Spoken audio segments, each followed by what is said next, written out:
Yeah, you need an initial hole. I don't care if my pants get wet. Where's the lid?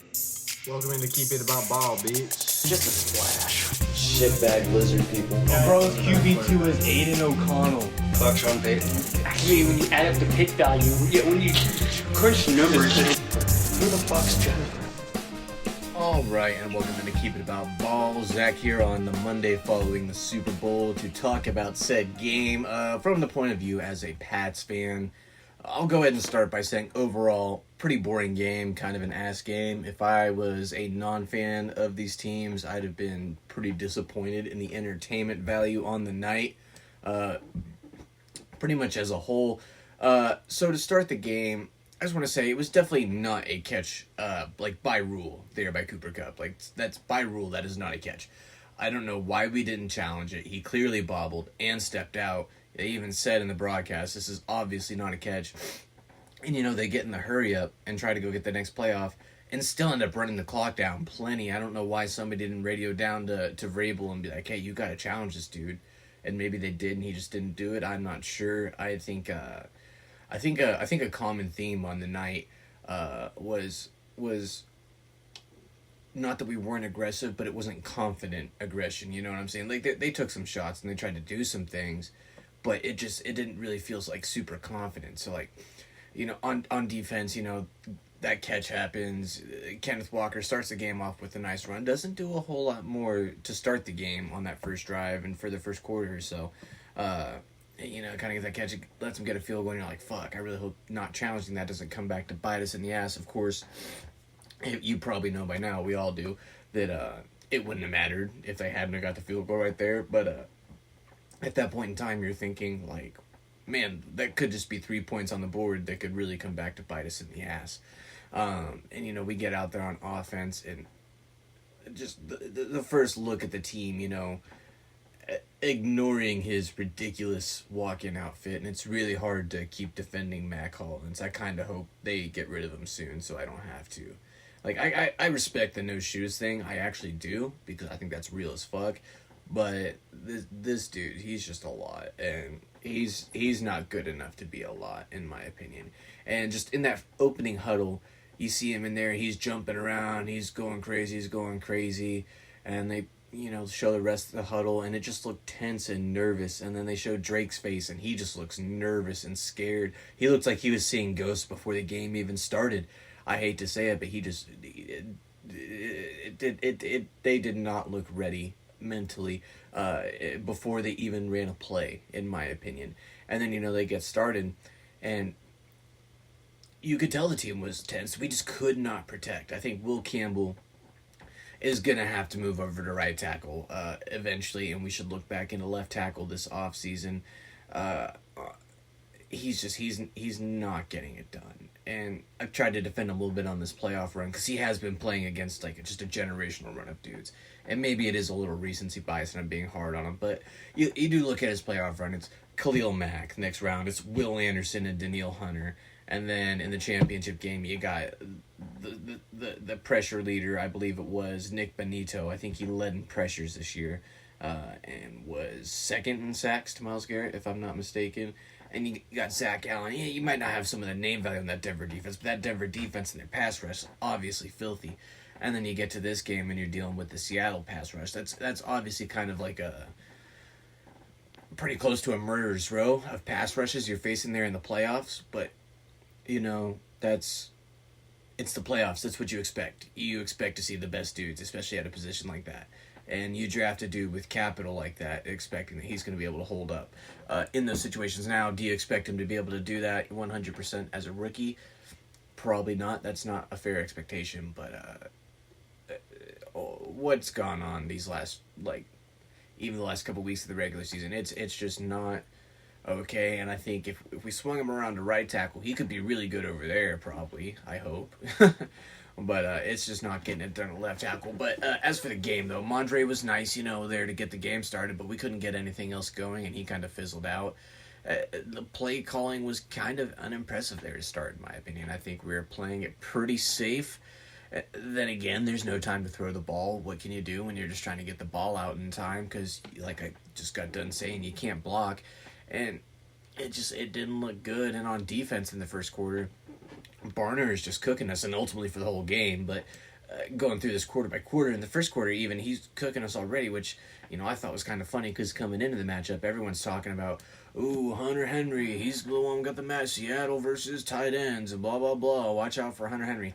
I heard, and they were doing long shot bets, so I do want to clear, I don't remember who it was, but I heard someone, I think on CBS Sports, pick Hunter Henry as their favorite for like a long shot type of Super Bowl MVP, which I didn't completely hate, because my long shot, I think I said on the show, was like a Spillane or a Milton Williams getting it, which if we'd have won, I think they'd have had a better shot though. But yeah, I thought that was kind of funny. He's tearing us up when the talk was about that being our avenue to success. And, KW3 had that nice run, like I said earlier, to start the game. I think it was like 12, 13 yards on the first play. And then after that, didn't do too much, kind of got going there in the second quarter and put them into field goal range after those two long runs. Gonzo before that, Christian Gonzalez, starts the quarter with the awesome play to prevent that deep ball to Shaheed. Just kind of leaps over just in time and keeping pace with him just a little longer. If Sam hangs onto that ball, and I don't remember the pass rush and if he could have, if he hangs onto that ball for another even like half a second to a second and gives Shaheed just that much more time to create a little more separation, he might catch that and be wide open at that point, and it might be a touchdown. So I did notice that. But either way, still awesome play by Gonzo, especially at that point. It's still like a 3-0, 6-0 game, and it's looking like that could have been a key play in the game. Definitely not his only play like that.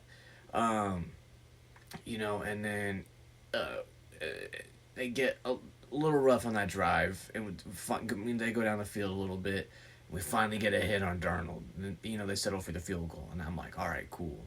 That could be really key for us going forward for this game. We finally, got to him, got the hit. We didn't get home for the sack, but, we knocked him down. We put him on the ground, gave him a good hit, and I thought, okay, all right, now we can get him rattled a little bit. Our defense can get some momentum going for us, and things can shift. And that just didn't happen, honestly.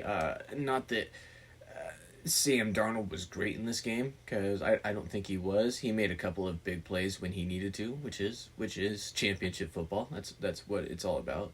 But yeah, I thought getting to him would be key in the game, but he stayed pretty poised there.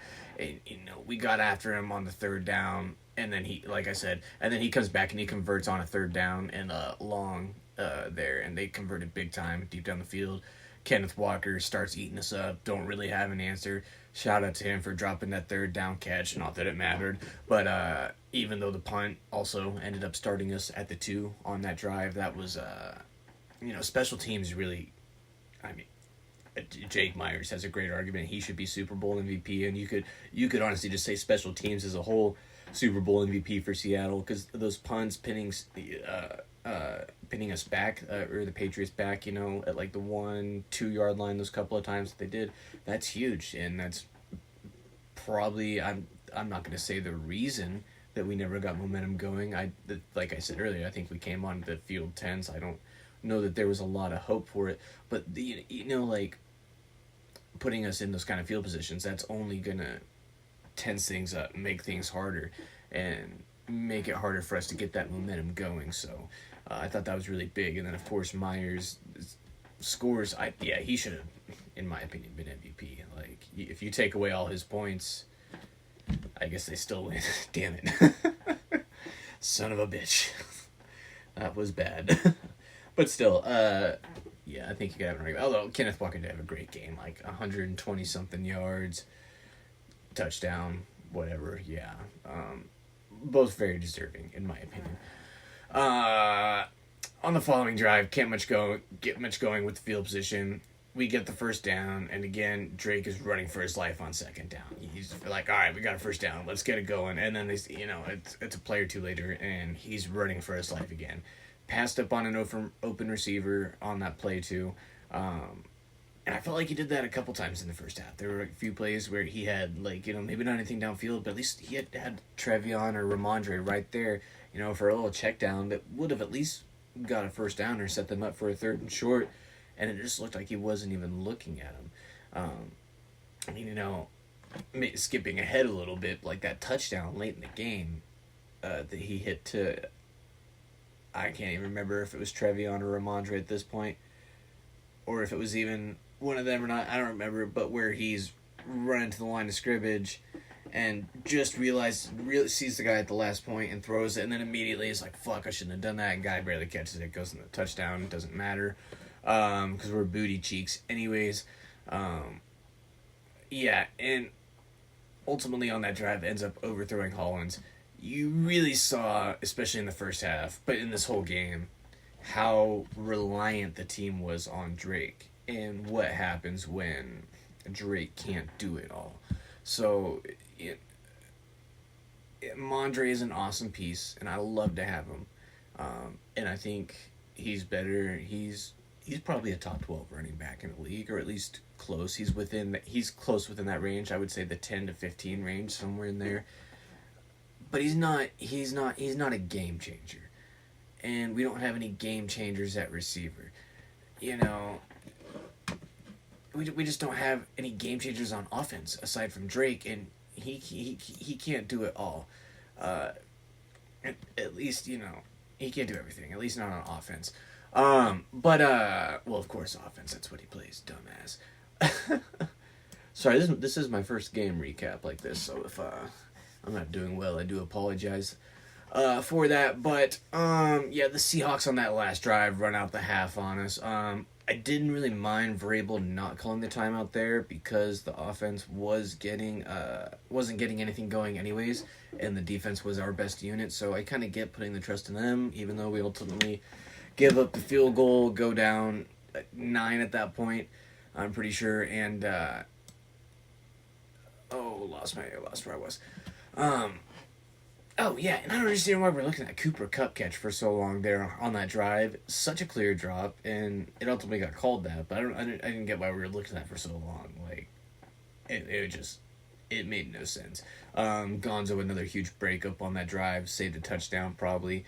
If they go up 13, maybe 14 at that point, if they convert to. Not that the game wasn't already over, but that might have really just like. I don't know. That might have just done it. And who also knows? Maybe it would have lit a necessary fire if it had happened. I doubt it. I don't think anybody was beating Seattle on this day. And everyone can yap about New England schedule. Wait. Okay, cool. The schedule was easy. Were we supposed to lose games on purpose so that Denver could get in, or so that Houston could get in? And my thing is, even with Bo Nix, do we think Denver's beating Seattle in that game the way Seattle played? I don't think so. I think Bo Nix probably gets rattled, and they probably shut down Cortland Sutton. Running game probably doesn't get going. And, I mean, both teams have, the Patriots and the Broncos have pretty good defenses. I will say the Broncos is better. I'm not gonna front around like that, but I think Seattle it would have been a closer game, probably, if Denver's healthy, maybe. But I still don't think they win it. I definitely don't think Houston wins the Super Bowl against them. The Chargers weren't doing it. The Chiefs obviously weren't doing it. So everyone can cry about schedule this. And yeah, we had an easy schedule. Womp-de-womp. That's what happens when you go 3-14 the year before.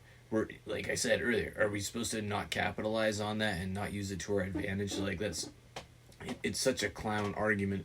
And everyone's like, you got exposed for fraud. It's like, no, we did not get exposed as frauds. We are so far ahead of schedule. Everyone in New England was hoping to, like, make a wild card this year and not get our brakes blown off by Buffalo in the division, which, I mean, obviously we won the division and didn't get our brakes blown off by Buffalo really at all in any kind of way. So it's kind of a clown argument, really. Like, especially when you play in the same division as Buffalo, to be like, oh, easy schedule. Like, well, couldn't have been that easy. We played in the same division as Buffalo. So, anyways, yeah, just saying. Pretty dumb argument. But the haters will hate. That's what happens when your team does not make it to the game. I've been a Patriots fan for a long time, and I'll just put it like this. I had a Vikings fan, Reed, of course, Reed, of the show, and Tate, who we've mentioned. on here. Vikings and a Chargers fans posting memes in the HDP fantasy chat talking about this and that, like clowning us for frauds and Drake May once he actually gets to the big stage. And it's like, well, Reed, your team just gave up the quarterback that won that game. If your team had a good quarterback, you might have done better because you had an elite defense just like Seattle. You probably wouldn't have made the Super Bowl, but you might have made the playoffs and not been dog shit. And you might not be banking on 9 or whatever. And Tate, I mean, it's just like I don't know if the Chargers have sniffed an AFC title game since I've been alive, and that's like 30 years, almost 31 at this point. And I'll basically just hit him with, like, I've seen my team win more Super Bowls than you guys will probably see yours compete in combined. And I'm gonna leave that at that. I'm gonna try to leave that at that. Let's get into the second half. I talk to the haters. I'll let them know so we can move on here. Okay, we come out in the second half, which oh gosh, let me get this pulled up and get this right here. Oh yeah. Okay, so I spelled that wrong when I typed it out. Okay, so we come out in the second half, which of course we deferred for in the first half. We kick off in the first half, so we get the ball in the second half. Trevi puts us in a good spot on second down to convert a 3rd and short. But Drake doesn't throw the best ball. Seattle D was all over the play. Darnold on the next drive hits Shaheed over the middle, and I think Spillane was on him there. Like, what are we doing having linebacker Robert Spillane guarding the fastest guy on the field? Like, that just seems absolutely ridiculous. And, they just keep the ball moving after that. JSN gets going, catches that long pass, and then Darnold just runs out of reach, and Milton Williams gets 15 on the ground, which that's just killer. Like, you're worried about JSN, you're worried about Walker, even Shaheed, trying to prevent a deep bomb from him, and then now you got Sam fucking taking off running for 15 yards on you. That's tough to deal with, and you don't really so much game plan for that. Sam's not immobile, but you don't really game plan for 15-yard runs for him. And so when he starts doing that, you're just like, fuck, man, we're getting to kind of our wits' end there as a defense, and that's kind of what it felt like at that point. Although, yeah, I mean, gotta give it to the defense on the Patriots' side. They fucking fought till the fucking end, dude. But they followed up that big run with that big play on a little dump off to Walker, and he makes a couple of guys miss and just takes it outside, takes them right down to just outside the red zone. Luckily, we get a couple stops. Darnold misses that throw to Cup, and they get held to a field goal, which in theory is great. In these kind of games, you're like, all right, hold them to a field goal. Held them to a field goal. Bend, don't break. Bend, don't break. Especially when you're getting stops in there, too. And the worst thing that's happening is like, all right, like 2 field goals, a field goal half. You're like, all right, we're doing our job. So in theory, you're like, okay, that's great. Held them to a field goal. But it's not great when your offense can't move the ball at fucking all. Mondre was pretty quiet after the first couple drives, and Trevi's still not, going at this point, and Drake is not getting settled in at all, and he looks jumpier than he did to start the game. And on the next drive, Trevi gets that nice run to start the drive, setting up 2, or 2nd and 1, and they get stopped at the line on the next play. Drake misses the open pass, and at this point, I think you just got to start running the ball with Drake.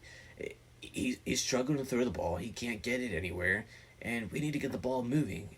But the play calling just remains the same. And that's the thing I've noticed all season long, and I know a lot of other Patriots fans have noticed all season long, is we don't use his rushing ability in key moments when we could. Like when there's something on the line and we could really use that big play and use his dynamic ability like that. We don't do it. We try to do something else. And it just feels like Josh McDaniels or whoever just doesn't want him running. And I get it, especially during the regular season. And I'm kind of okay with that during the regular season. But this is the fucking Super Bowl. You got to pull out all the stops. I don't give a fuck if he's still however old and whatever. It's the Super Bowl. This is what you play your whole game for. So I thought that kind of sucked. I would have really liked to see them maybe start to get some more options going. Get them out and moving. Get this defense, on their heels at least a little bit, make them have to work for it. And part of that is tough, of course, when you can't block 4 pass rushers and the team does not have to blitz on you. They can leave everyone back and they're getting home and making your quarterback's life hell with 4 pass rushers. it kind of comes back to the offensive line again. And we're going to have to address that. And it's not just moving Will Tackle. That's actually kind of a good name for him. Will Tackle, because he gives up a lot of tackles. Maybe not. I don't know. We might have to workshop that one a little bit more. But moving Will Campbell over to right tackle and addressing the left tackle, I mean, that only does so much. That doesn't solve the interior problem. The last night's issue is not just a tackle problem that you see. That doesn't happen just because of bad tackle play. The guards, we need better help. We could do better at center. I'm not saying we got to clean house and get all these guys out of there, but we need to bring in some other guys and maybe make some of these guys that are currently there some depth guys. Morgan Moses is getting a little, but he also played a key role last night too, so it's kind of tough to say with him. I would definitely like to see him stay on the roster, but I definitely think we at least need to bring in another tackle of note and set up some kind of tackle rotation between Morgan Moses, Will Campbell, and whoever that may be. I would really just like to see us get like a true blue chip left tackle, slide Will Campbell over to right, let him do his thing over there, and have short arms on the right side, and then kind of go from and then in the middle, maybe we can address that through the draft. I mostly just follow as far as the draft, follow fantasy stuff, so I do not know if there's any elite offensive linemen coming out. I haven't heard anything about that. I don't want to say there isn't any because I don't know, but I don't think there is. So maybe we address like interior offensive line and like the mid to later rounds. Not that that's really addressing it, because who knows how good those guys are going to be. But maybe try to add some depth there, a dart thrower too. Maybe snag a guy in free agency, and that's a spot where I'd really like to get the blue chipper at tackle. But if we're gonna set up rotate, I would not mind like a guard center rotation kind of deal like that. And it helps keeps everyone fresh, especially on potentially long drives, long seasons like such we just had. That offensive line, it's not going to be very good, and the play calling, just like I said, I can't call it unaggressive because I feel like they wanted to take shots. I just don't think they were able to because of the line, and I just don't feel like they were super confident at any point. And just thank God the defense showed up and put up some kind of a fight for us. Milton Williams, gets home and brings down Darnold, finally gets his sack after kind of trying, getting pretty close for quite a bit of times. I remember seeing the stat too. Like, we pressured Darnold most of the time, and he wasn't great under pressure. But, like, the passes he was completing, like, I think it was Collinsworth that said it, is like those ones he was under pressure, they were the biggest ones. They were the real daggers. Because, we're sending extra guys trying to get home, and he's getting into the right spot in the secondary. Props off to Sam Darnold, or hats off to Sam Darnold. Like I said earlier, he didn't play like lights out and didn't play elite, and I can't even be like, oh, he won this Super Bowl, but he is a Super Bowl champion, and obviously he did, and he made the plays he needed to at the times he needed to, and like I said earlier, that's what Super Bowl winning quarterbacks do. Going forward though, first flag comes, on that, first flag comes out on the next return, for that block in the back on the punt. Drake comes out, takes the sack, and this one was pretty on him. I felt like there were kind of some options to dump down. He just kind of stood there in the pocket and stayed scared and kind of froze up. It kind of looked like, and then we go 3 and out. And as a Patriots fan, you're just like, you're sitting there and you're like, you're waiting for that Tom Brady magic, that we used to always see in these kinds of games, and just where something just magically gets put together, even if it's just a drive to, make us look good or something, and, put us on the board with a little momentum, anything. But this offense just had nothing really. And like I said earlier, like, there's no game changers beyond Drake. If he has an elite option, or maybe even just one high-end one, in the receiving room, maybe we can get something going at the point in the game. I don't think that makes the difference for us to win the game, but maybe, it's a 21-29 game, a 24-29 game, something a little closer. Maybe we have a drive or two with some sustained momentum that finish off in points, unlike last night.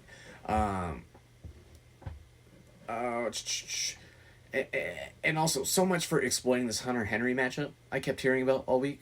I didn't buy into it at all. I'm a Hunter Henry fan, always have been, since back in his Chargers days. I love that he's on our team.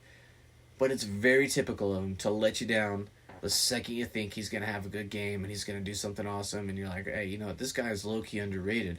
He's about to come out and ball, and he's about to put some respect on that name, make people put some respect on it. And no, he just doesn't do that at all, and he normally shits the bed in that time or just doesn't get thrown the ball at that time. And it sucks, but that's kind of how it is.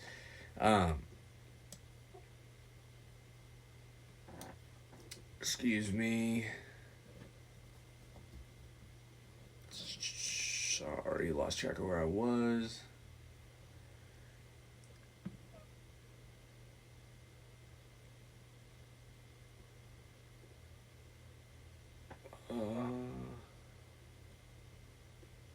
I'm not sure what I was trying to say right there, to be totally honest, when I typed that up. That must have just been some angry typing, so I'll try to move on from there. Gonzo makes, another big stop there on that third that ended up leading to fourth down. JSN comes out the game. Everything's lining up. We're finally getting that magic. And then you can't get a point on the board. Play calling, to start that last drive on the third for New England, I liked. It felt more aggressive. And, of course, coming back to Drake, he escapes on the defensive holding call, but I really think he could have broke that one. He looked like he was still thinking about throwing the ball when he was still like a yard or two past the line of scrimmage. If he'd have just tucked it down and ran like he would have in the previous, 17, 18 games, I think he probably gets, I'd have to see the replay to give you a number and be like how many yards I think he gets, but I remember looking at it and being like, yeah, he could have taken off. He could have done something, maybe made someone miss, but he just, kind of, am I throwing? Oh, no, I'm going to run. Okay, I'll go down right here before I get hit. Yeah, just he was not prepared. Mike, I don't know if Mike and Josh didn't get him prepared. You would think with all their Super Bowl experience, their quarterback would have been the prepared one in the game, but that was not the case. I don't need to go over that. Yeah, and I mean, at this point, I don't even know how much more I really need to say. They convert a long third down to excuse me, stuttering real bad there, to AJ Barner. Shout out my dynasty team. If you're listening to this and you are in one of my leagues that I own him in, hit me up. He's available. Hit me up. Let's get it. Come on, come get him. And he catches the touchdown, and you pretty well knew this was it. Even as the Patriots fan hoping for the magic, it just, yeah. We get the ball back. I look away real quick because my dog puked. I'm cleaning it up. We complete a nice long play and finally score. And at least, put up some points on the board. And at least, we go down with a fight of some kind, at least. And the defense comes out, gets another huge stop, nearly blocked that punt that they bounced all the way down to the one. An absolutely horrible play, but I can't remember if that was Marcus Jones or who that was back there. To not catch that ball, to not catch that punt, to not fair catch it, try to return it, whatever. You can't let it just bounce like that. Like, what are you doing, dude? Like, get out of here. Like, that dude had to have overthought it in the moment. It just feels like a lot of overthinking by the Patriots in this game. And Drake comes out after that, misses Hooper wide open on a throw that he makes in every other game this year. Next play, Mondre comes out, hurdles the defender, gets the first, and Drake about pisses it all away, throws it into triple coverage, and lucky to have not been picked off. And he scrambles up in the pocket for a big game, and you're like, yes, this is what we're looking for. There's some momentum going. And he follows that up with a first down completion, set up second down. Now we're starting to cook. And he throws the pick straight to Jordan Love, and he returns it back into Seattle territory. Just an absolutely terrible throw by Drake, which just kind of summed up the night. Following drive. And, they do what you expect and just hammer home with Walker, which is if you were hoping to buy him, fantasy related note right here, if you're hoping to buy him this offseason, you missed your window to do so at any kind of reasonable price. He's about to cost a lot, especially since he got Super Bowl MVP. You're not getting that dude cheap anymore. If you were thinking, ooh, Charbonnet gone, they're going to run it back like this. I don't think they're drafting anyone. I'm not saying I think that, but if you're thinking that, and you're like, there's no Charbonnet, or they're not going to bring anyone because Charbonnet will probably be back like mid-season. They'll just run it with Holani, which is probably what they'll do. A lot of people were thinking that. A lot of people went and tried to buy him. I indicated some interest. I kind of wishing I'd have been a little more aggressive on it. But, yeah, now would be a great time to sell Kenneth Walker in Dynasty if you've got him. Especially if you're maybe thinking of the quick reset or just you're in a complete reset. Now, oh my gosh, you should be all over him in this next, trying to sell him in this next week. If that's where you're at. If you're a contender, you're obviously probably hanging unless you're trading away for a haul or something like that. But they kicked the field goal, and at this point, I'm thinking Jake Myers, Super Bowl MVP, and then you get the fumble return for a touchdown, interception, whatever they ended up ruling. I don't even fucking know. And at this point, game's over, and I'm already thinking about the offseason. As soon as that happens, they take it back for 6, and they get the defensive score. I'm like, yeah, it's over. What do we do in this offseason? Let's move to it. And so, I like I already kind of said earlier, a little bit, we're going to have to address the offensive line. We have cap space available, and I believe we have all of our picks. I really, really, really think we need to spend on this offensive line big time this offseason. There were moments of, momentum in this one for New England where it looked like something could get going, but you just can't get going when you can't block a fucking 4-man pass rush. And like I said earlier, or a million times earlier, Campbell needs to go to the right side. We need to address left tackle. Interior line needs help badly. You can't win championships when you can't sheesh. When you can't block 4 dudes. Pause. That's crazy. That's crazy. Scoreboard says 29, and 7 of that's from their defense, so I think you kind of just run the defense back next year. Retain everyone that you can. Try and bring them all back. Maybe add a little reinforcements in some draft. Maybe a couple speed guys. Maybe a couple gadget guys. But I think you try to run that defense back, and you spend your money on the offensive line. You feel pretty good about the running back room, and yeah, we have the space to do it. I'm not so worried about receiver, because obviously we made it this far with receiver, and I think that if our offensive line can block 4 dudes, and let's say hypothetically it's a good offensive line, and that with even a little bit of running back help, we could block 5 dudes when they like to send an extra guy. Suddenly right there, Drake's got a little extra time, a little more mobility. These receivers get more time to get open. That only will help. Now, am I saying we don't need a receiver? No, we need a receiver bad. And if we're going to do that, personally, I think the way to do it is going to be to trade. Not the best free agent market, if I'm not mistaken. I'm actually going to look up free agent wide receivers now and double check who we got coming this year. And, where was I? Forgot while I was typing that in. Oh, yeah. I'm going to look at these guys. Okay. That's not receivers. I don't know why you gave me that. Okay, so yeah. No big name receivers coming out. You got Mike Evans. I'm not trying to sign him. Okay, it looks that'll be an overpay. Christian Kirk. I mean, he's nice, but he's not what we need. Deebo Samuel, too old at this point, and just not really what we need. We need that a number 1, and I'm looking through these free agents right here, and there's some nice names here in this free agent pool. But not as far as wide receivers go. I mean, after that, the next receivers I'm seeing are like Tutu Atwell, Diami Brown. It kind of drops down to that tier pretty quick, it looks like. So, Marquise Brown is on here. So there's not a lot of free agent options for that. I think we're going to have to hit trades if we're going to want to do it. I don't trust New England to draft a receiver ever in my life. I don't know if we've ever drafted a good receiver in my life. Intentionally. intentionally, I should say. We draft a guy like maybe Edelman to be like a gadget guy, and to do this and convert him, and he's gonna do that, and suddenly he's an awesome receiver that you got late in the draft. That's cool, whatever. But we've never like drafted a receiver within the first 3 rounds in my lifetime that I can remember, and it like panned out. Like N'Keal Harry comes to mind. That's just always the first one that comes to mind, because I remember I was actually hyped about him.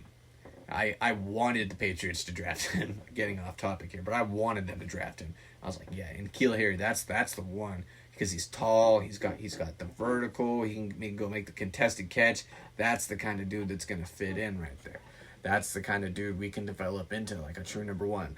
And no, that dude sucks. Yeah, so I think we're gonna have to go looking for like an AJ Brown, maybe like a Brian Thomas if they're willing to move off him in Jacksonville. If you would think if they want Travis Hunter to play receiver as much as they're saying they still want him to, they're gonna have to push somebody out of that room. And as good as Parker Washington played down the line and the rapport he developed with Trevor Lawrence, I don't see that happening. Jacoby Myers obviously not going anywhere. They extended him after like a week. They were like, yeah, we needed you, and he helped their team so much. It's crazy how much a wide receiver too like Jacoby Myers helped that team, but he really did.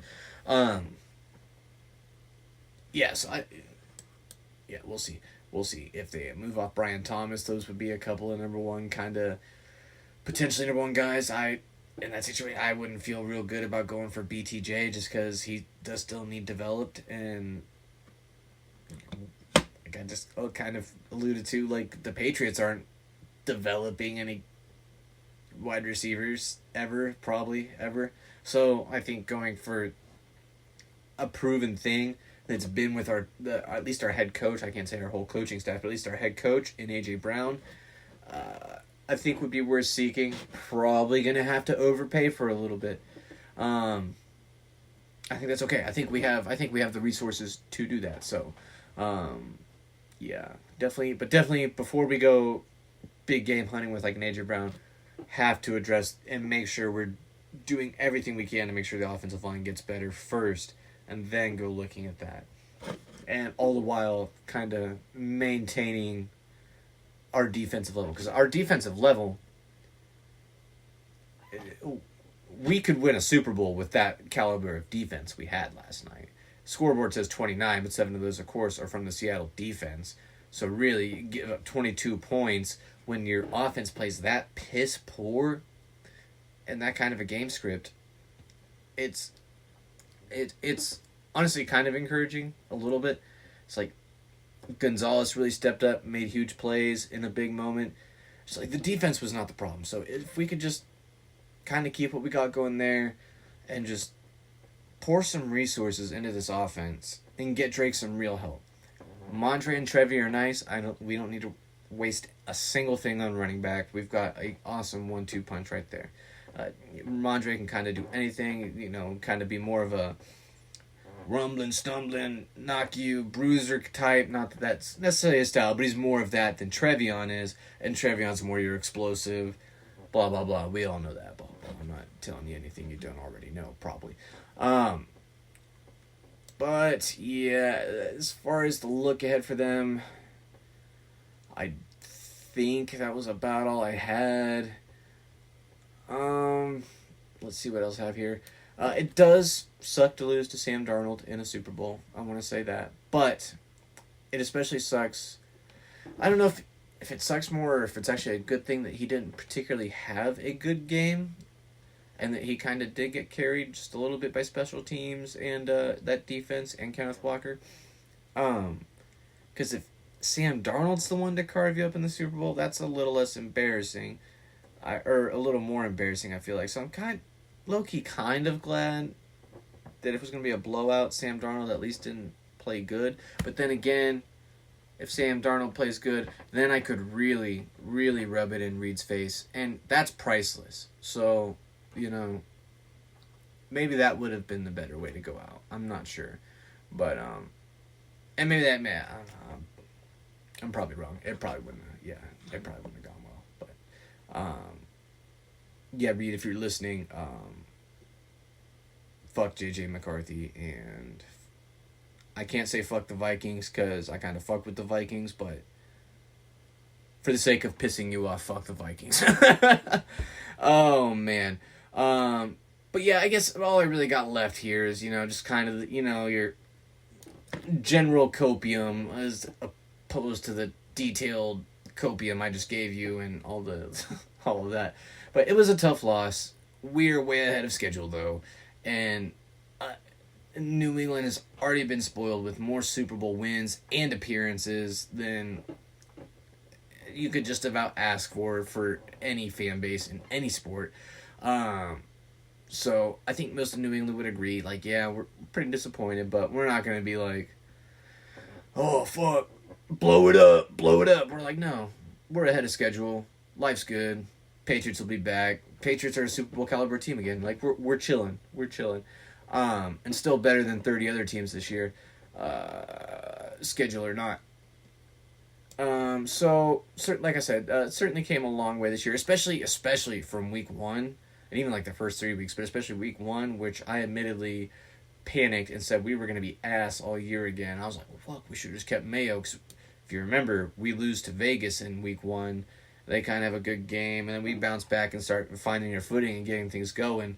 But that game really scared me, and I was really worried we were about to be like 3-14 again.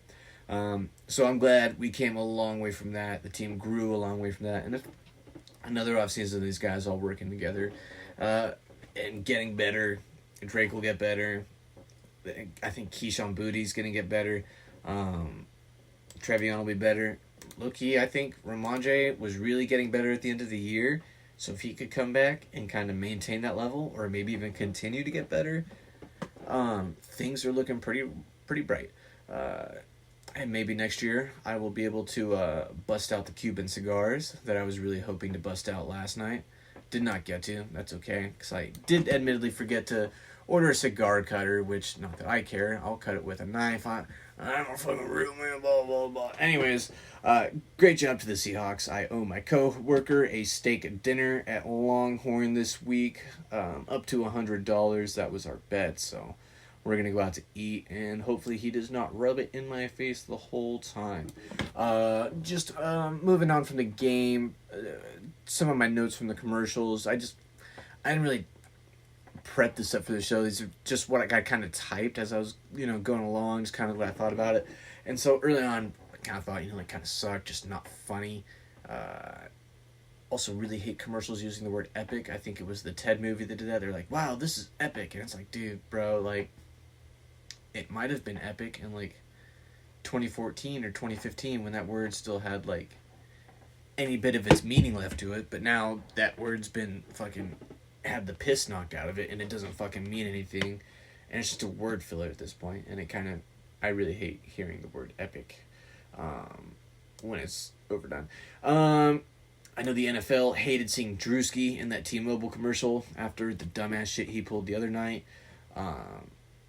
Shout out Barry Sanders for not playing into it and giving him like the boy, you're about dumb as shit look.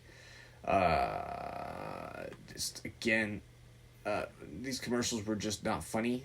They seemed this is just my notes. They seemed like they were geared for kids, and it makes me wonder if Super Bowl commercials were ever good or if we were just those dumb kids at some point. Peacock has got to be stopped. I've never hated a streaming service more. Just hate everything about them. The anti-Semitism commercial, fucking whack. You counterproductive with that. You probably created more anti-Semites with that commercial, that stupid commercial, than you did by not trying really hard to keep it about ball here, or at least about the commercials from ball, and not go on about fuck Israel, and we'll stop there. And then that commercial, the 90s commercial, was pretty cool, I guess, though. Haven't seen Alfonso Ribeiro in years, so that was pretty neat. And Tom Brady looked like exactly like Trevor Moore in that commercial, and I had to like really look at that one. It was kind of creeping me out a little bit. I was like, Trevor?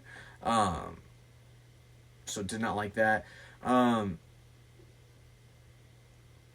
know, I want to say first off, I did not watch Kid Rock's halftime show. I saw the clips and it looked just as bad as I thought it was going to be. I personally didn't really think the Bad Bunny performance was that entertaining. I was not paying the closest attention to it. I will say that. I did not think it was. I thought it was better than Kendrick Lamar's. I liked it more than that. I did not like Kendrick Lamar's, but I think the Bad Bunny one, it was, as far as like performative and the performance itself, I think it was better. It didn't really enjoy the music. I don't really think his style is a good fit for something like that. I think you need something more aggressive and in your face, maybe a little bit, sort of. I've just kind of always thought that for Super Bowls. Honestly, in my opinion, Super Bowl halftime shows have always kind of been pretty ass or tits, if you're Janet Jackson, I suppose. But just, I've never really liked Super Bowl halftime shows. And even as a kid, I missed the Janet Jackson one. I was running around doing something when it happened. When I came back, they're like, Zach, you missed it. And I was like, what? And they told me what happened. I was like, well, are they going to replay? Well, I want to see them. And they're like, no. And of course, I never saw and didn't see for years and years. But, you know, we all got to struggle. I don't even know what that means. Yeah, I just, in general, not a big fan of halftime shows. So my opinion probably isn't the best take on it as far as that goes. I will just say, I definitely think they had to have pumped some of the crowd noise into that stadium. I genuinely do not believe, from what I read about it online leading up to it, and I've read about it since, just from like what people kind of feel about it, I do not believe that there was a stadium of mostly English speaking and mostly white and black people in there that, I'm not going to say they unenjoyed it or didn't enjoy it, but they were not that loud. And the audio of the crowd sounded like a recording. I did not think it sounded like actual crowd noise. So yeah, I think they could just do better. Let's get something good in there. You know, we've done the culture shit the last few years. You had Kendrick in there, and you got Lady Gaga, and you got Bad Bunny in this year, and that's cool. Good for them. Awesome. Happy for you guys. That's great. Can we get like Metallica at the next one? Can us white folks get one again? Can we like set up like a custody rotation on the Super Bowl halftime show? Like 1 year, the African American community can, you know, relegate whoever they want. The next year, you know, the Latin American community can delegate whoever they want, and then, you know, like the white, you know, Eastern European white kind of people, we get a year, you know. And then if we're really growing this game global, let's get an Oriental year in there, and a Middle Eastern year in there, and just, you know, really kind of get, you know, like the 5-year rotation going on the Super Bowl halftime show, and that way we're all cultures are getting what we want. And then if it comes around a year and you don't like what's on the Super Bowl halftime show, when you're mad, you can just be mad at your own people. If it comes around to the white people year and we get stuck with Kid Rock, we can be mad at, you know, at Kid Rock and say, hey, you fucking suck. Don't do that anymore. We don't want to watch you. And that'll be our place. And then when it's another group's year, we can shut the fuck up. And if it sucks, well, that just means that we can do it better in our year. I don't know. Maybe I'm thinking, I don't know. That's not keeping it about ball. Also, so fucking real, but very funny, was the prostate commercial. The prostate cancer commercial. So real, and it might have been the funniest one of the night, but it also might have been the realest one of the night, and that's what it's all about. Like, that was a fucking good-ass commercial. It was fucking funny. Fucking made you stop and, like, be like, whoa, hold up. It, like, got your attention, because, like, you're sitting there watching, and you're like, okay, and then it just hits you with, like, bam! That shit was good. I am gonna do Pick a Card tomorrow, or on the next episode, since we have gone so long today. I can't tell you who it will be. It will be Cordero Patterson. We'll get more into the specific card and more on Mr. Patterson, and why he was this week's Pick a Card, because I am most of my collection, or all of my collection, is cards from like 2000 or before. So I'll tell you guys how I came into the card next week, or next time whenever I do it. And it was pretty cool. And I'm pretty excited to talk about that. Just really quickly though, before I do tag out of here, just want to give a shout out to Lindsey Vonn over there skiing for America on a torn ACL. So badass and so fucking tough.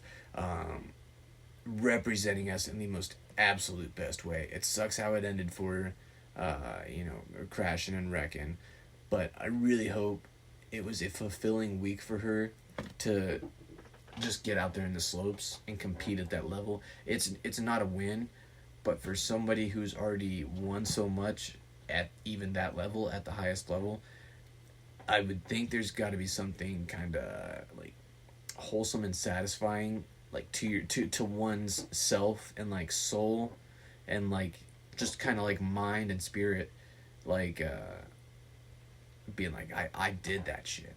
Like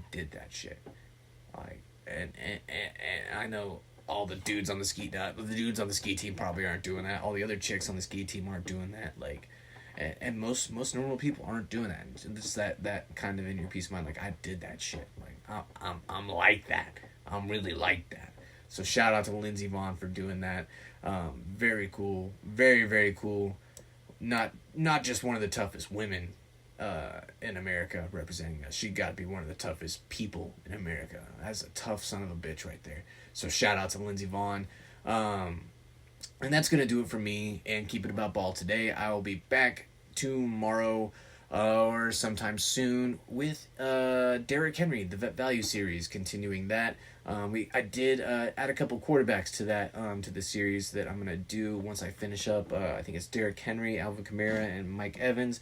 We will do Matthew Stafford and Aaron Rodgers. We're going to save Aaron Rodgers for last to see if we get any updates on retirement before I go wasting a whole few hours typing up, an episode on him, but that's just me yapping at this point. Until then, keep it about ball, and remember, nothing changes if nothing changes. See you guys. Shitbag lizard people. Bro's QB2 is Aiden O'Connell. Fuck Sean Payton. Actually, when you add up the pick value, when you crunch numbers, who the fuck's Jonathan?